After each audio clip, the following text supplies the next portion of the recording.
এ সঞ্জীব, একটা সিগারেট দে তো। अभी मजा आएगा ना भिड़ो। रुको जरा सबर करो। সোনাদা, তুমি সারাদিনে কটা সিগারেট খাও? ওই 2 প্যাকেট মতো। তার মানে দিনে 140 টাকা। হ্যাঁ। তাহলে মাসে কত টাকা? 4200 টাকা। হ্যাঁ, সোনাদা, তুমি তাহলে কত বছর থেকে সিগারেট খাচ্ছ?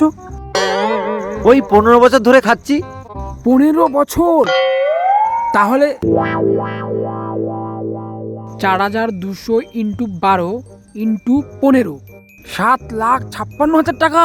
হ্যাঁ, তো কি হয়েছে? দাদা, তুমি যে এই 15 বছর ধরে সিগারেট খাচ্ছ, এই টাকাটা তুমি যদি জমাতা, তাহলে তোমার এই টাকা দিয়ে একটা 4 চাকা গাড়ি হয়ে যেত।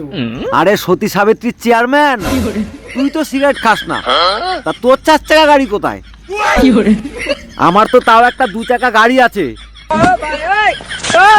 তোর তো শালা তাও নেই, জ্ঞান দিতে এসছে এখানে। চল বেড়া এখান থেকে।